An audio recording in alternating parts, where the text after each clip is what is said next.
Hello students. तो भाई हम बात कर रहे थे, एक्चुअली पिछले दो वीडियो से हम बात कर रहे हैं डिस्पर्शन रिलेशन की। तो डिस्पर्शन रिलेशन फ्री इलेक्ट्रॉन के लिए क्या होगा उसके बारे में बात कर चुके हैं, और पिछली जो क्लास थी उसमें अपन ने डिस्पर्शन रिलेशन इन क्रिस्टल के बारे में अपन बात कर रहे थे। और इसमें अपन ने जो है ये ग्राफ प्लॉट कर लिया था। ठीक है, ग्राफ प्लॉट किया था तो हमने इसकी खास बातें भी बता दी थी कि कहाँ कहाँ पर, कि जहाँ पर आपकी प्रोबेबिलिटी मिनिमम है वहाँ पर पोटेंशियल एनर्जी हाई है, और जहाँ पर प्रोबेबिलिटी पार्टिकल के पाए जाने की मैक्सिमम है वहाँ पोटेंशियल एनर्जी जो है वो आपकी मिनिमम है ना। तो यहाँ तक की बात जो है अपन लोग कर चुके थे। अब इसके बाद थोड़ी बहुत आगे की बात कर लेते हैं।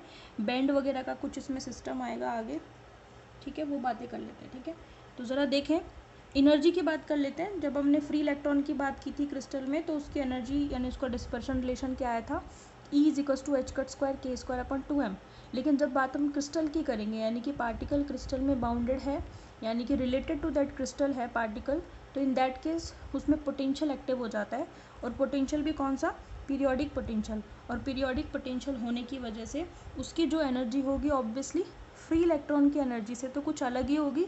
तो वही हम देखेंगे कि जब इलेक्ट्रॉन पर आवर्ती विभव कार्य करेगा तो उसकी एनर्जी कितनी होगी, या डिस्पर्शन रिलेशन क्या होगा। ठीक है ना, तो हम यहाँ लिखेंगे। अच्छा, ये भी मैंने बता दिया था आपको कि ये ब्लॉक फलन है। यहाँ पर साई लिख भी सकते हो आप, where psi x is equals to block function. और block function can be return as the periodic multiplication of periodic function and the plane wave function, है ना। सारी चीज़ें बता देती हूँ। यू एक्स क्या है, U X is actually periodic function, और जो ई की पावर आयोटा के एक्स है this is plane wave function, यानी कि समतल तरंग का फलन है। और ये आवर्ती फलन है और ये ब्लॉक फलन है। तो ब्लॉक फलन is the multiplication of periodic function and plane wave function, यानी कि किसी भी ब्लॉक तरंग के फलन को आवर्ती फलन और समतल तरंग के फलन के मल्टीप्लिकेशन या गुणनफल के रूप में लिखा जा सकता है। यही ब्लॉक प्रमेय भी है। ठीक है, तो ब्लॉक प्रमेय का स्टेटमेंट जनरली एग्जाम में पूछा जाता है, तो हम देख लेते हैं। Therefore in case of periodic potential energy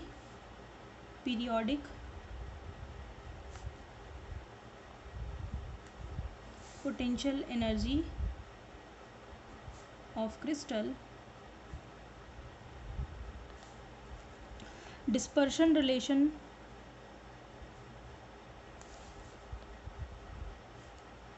will be different from free electron case. ये बात तो सही है। फ्री इलेक्ट्रॉन में हमने जो डिस्पर्शन रिलेशन निकाला था, जब हम आवर्ती विभव की बात करेंगे किसी क्रिस्टल में, तो उस केस में जो डिस्पर्शन रिलेशन होगा वो उससे कुछ अलग होगा। ठीक है, और इसको अपन निम्न सूत्र से निकाल सकते हैं। तो डिस्पर्शन रिलेशन जो है किसी भी क्रिस्टल में क्या होगा, डिस्पर्शन रिलेशन, ये आप ध्यान रखें, dispersion relation for electron in a crystal. ठीक है, कितना होगा, E K is equal to dispersion relation है, दैट मीन्स कि फंक्शन होगा एनर्जी के का, या आप कह सकते हो कि रिलेशन एनर्जी में और के में होगा। ठीक है, और ये कितना होगा, E K is equal to E A plus E N minus 2a cos K A. ये आपको ध्यान रखना है। डेरिवेशन इसका आपके सिलेबस में नहीं है, थ्योरेटिकली पढ़ के और उसको आपको एज अ फॉर्मूला जो है काम में लेना है। फ्री इलेक्ट्रॉन का फिर भी आपके थोड़ा बहुत था तो मैंने बता दिया था, बाकी इसका आपका डेरिवेशन सिलेबस में नहीं है, तो इसको आपको एज अ फॉर्मूला ध्यान रखना है।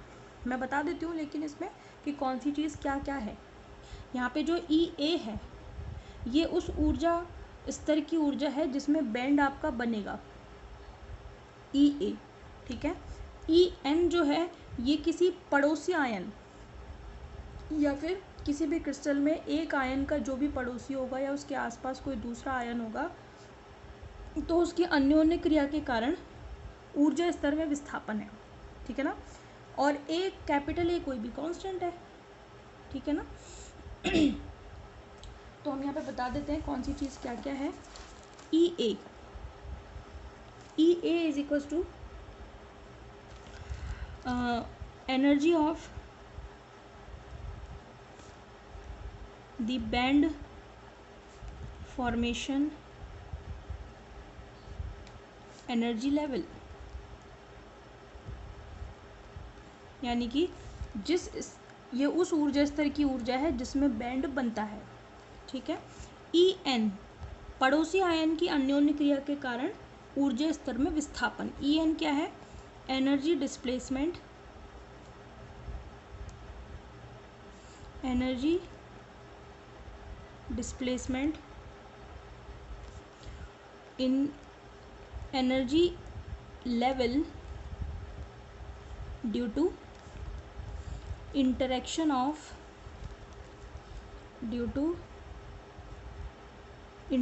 of neighborhood ion,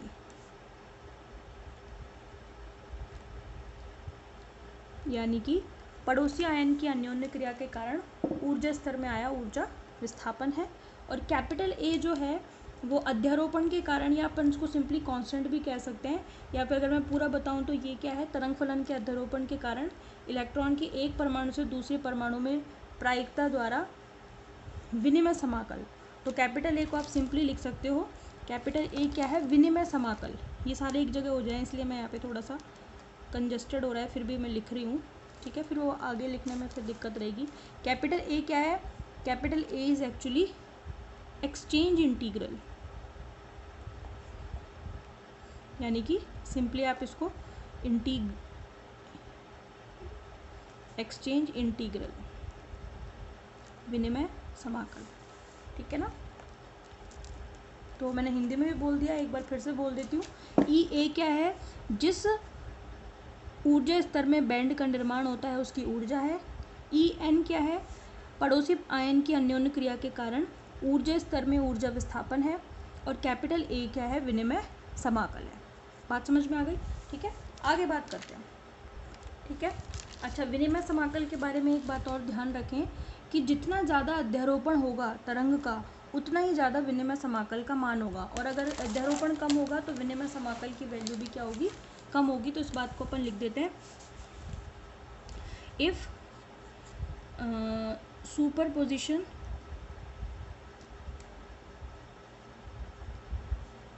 of wave function is high then A is also high, मतलब इसकी वैल्यू क्या होगी? ग्रेटर देन 0 होगी। अध्यारोपण जितना ज़्यादा होगा तरंग फलन का, ए भी उतना ही ज़्यादा होगा।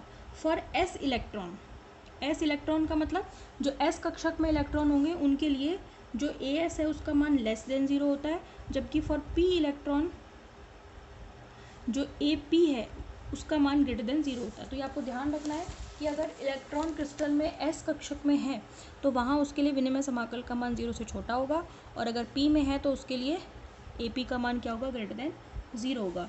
देयरफॉर अब ये जो इक्वेशन हमने लिखी है ना डिस्पर्शन रिलेशन वाली, इसको अपन नंबर कितना डालें?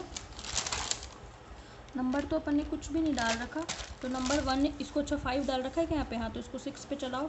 इक्वेशन नंबर 6 में नाउ बाय इक्वेशन 6 अगर हम इसे एस बैंड के लिए लिखना चाहते हैं, फॉर एस बैंड, तो पता है इसी इक्वेशन को कैसे लिखेंगे? This is for S band, इसलिए क्या लिखेंगे? ई एस के, और इसकी वैल्यू पता है कितनी होगी? ई S dash minus 2as cos K ए। कुछ इक्वेशंस आपको ध्यान ही रखनी पड़ेंगी, उनका कोई इलाज नहीं है, बिकॉज डेरिवेशन तो है ही नहीं, तो रटना पड़ेगा ही, क्या करें, और कोई तरीका भी नहीं है। ई पी बैंड के लिए कितना होगा? ई P dash plus 2AP cos K ए, क्योंकि जब डेरिवेशन पूरा होता ही है सिलेबस में तो वहाँ रटने की कोई ज़रूरत ही नहीं है। ठीक है, बस थोड़े बहुत स्टेप्स ध्यान रखने पड़ते हैं। लेकिन यहाँ आपको देखो एज अ फॉर्मूला आपको 2-3 इक्वेशन ध्यान रखनी पड़ेगी, कि एक तो वो डिस्पर्शन रिलेशन वाली, फिर ये वाली कंडीशन आपको ध्यान रखनी है, उसके बाद आपको एस बैंड के लिए ये इक्वेशन होगी, है ना। इसको अपन इक्वेशन 7 डाल देते हैं और इसको 8 डाल देते हैं। ठीक है, अब ये मैं बता देती हूँ आपको कि ये ई एस डैश क्या है। ये E S dash actually E A S plus E A N है, जो हमने ई एन एस है, जो हमने पिछली इक्वेशन में ई ए प्लस ई एन लिखा था ना। तो जब अपन एस बैंड के लिए लिखेंगे ना तो वहाँ पे अपन E A S plus E N S ये तो लिखेंगे भाई, E A S plus E N S ही तो लिखेंगे। तो इस E A S plus E N S को हमने क्या लिख दिया? E S dash. अब तो समझ में आ गई ना ये इक्वेशन। अब तो ये भी रटने की ज़रूरत नहीं है आपको, ये इक्वेशन समझ में आ गई। और जो ई पी डैश है, अगर आप पी बैंड के लिए लिखोगे इसको तो आप क्या लिखोगे, E A P plus E N P, तो यही है कौन, E P dash, E A P plus E N P. तो जब मैंने इस इक्वेशन 6 को एस बैंड के लिए लिखेंगे तो यहाँ भी एस लगाएंगे, यहाँ भी एस लगाएंगे, तो दोनों इनको मैंने क्या लिख दिया, ई एस डैश लिख दिया। फिर इस इक्वेशन में जब मैं पी बैंड के लिए लिखूंगी तो यहाँ पे ई ए पी और ई एन पी लिखूंगी, और उसको मैंने क्या लिख दिया, छोटा करके ई पी डैश लिख दिया। बात समझ में आ गई आपको। और ये जो ए एस और ए पी है ये विनिमय समाकल हो जाएंगे, ये तो एस बैंड के लिए और ये पी बैंड के लिए। अब इसमें तो कोई डाउट नहीं है, और लिख दीजिए आप इस बात को, A S and A P are the exchange integral modulus, modulus भी बोल देते हैं मापांक, for S and P band. ठीक है ना, एस और पी बैंड के लिए विनिमय समाकल मापांक भी कहलाते हैं। बात समझ में आ गई। अब मैं एक कर्व बना रही हूँ आपके सामने बैंड के लिए, वो बड़ा ही इम्पोर्टेंट है, वो ज़रा देख लीजिए। ठीक है, इस कर्व में पहले मैं कर्व बना देती हूँ, फिर आप जब मैं कर्व को फिर डिटेल में बता दूँगी कि कैसे और क्यों आया, उसका रीज़न अपन स्टडी कर लेंगे चाहे अगले वीडियो में, लेकिन पहले इसको बनाना ज़रूरी है। देखें, नीचे होगा एस बैंड, ऊपर होगा पी बैंड। ये तो आपको पता है एस बैंड की एनर्जी पी बैंड से कम होती है, तो ठीक है। तो ये हमारे पास एस बैंड की बाउंड्री है इधर, और इसका कर्व कुछ इस तरीके से मिलता है। ठीक है, ऊपर मिलता है हमें पी बैंड, और पी बैंड का जो हमें डायग्राम मिलता है वो मिलता है कुछ इस तरीके से।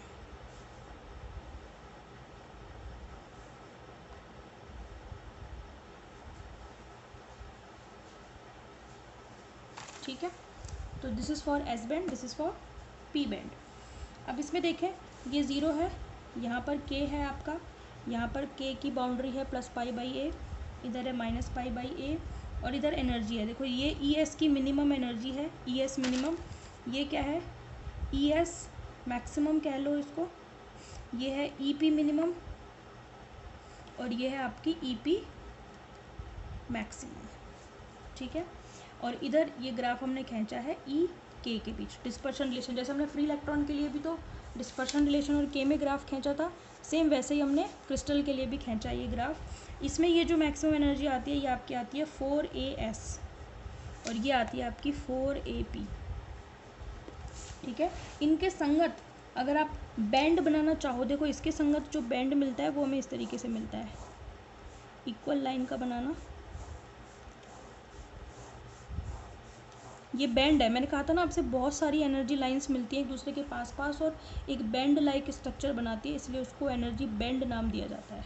ठीक है, ये क्या है आपकी, ये है आपकी पूरी की पूरी डेल्टा ई एस, इसी को हम बोलते हैं संयोजकता बैंड या फिर वैलेंस बैंड, यानी कि जो एस बैंड है वही संयोजकता बैंड होता है। इसके कॉरस्पॉन्डिंग भी हमको ऐसे ही काफ़ी सारी एनर्जी लाइंस मिलती हैं पास पास, उनको हम बोलते हैं चालन बैंड। क्या बोलेंगे, ये लो, उतने उतने ऊंचाई पे मिलेगी जितने पे आपने ग्राफ बनाया है। ठीक है, तो ये आपका है डेल्टा ई पी, और इसी को हम बोलते हैं चालन बैंड, या इंग्लिश में बोलते हैं कंडक्शन बैंड। तो कंडक्शन बैंड, वैलेंस बैंड, चालन बैंड, संयोजकता बैंड। बात समझ में आ गई। अब ये जो मैंने डिफरेंस बताया है एनर्जी का, कितना बताया आपको, 4AS और 4AP, वो कैसे निकाला है, देखो वेरी सिंपल।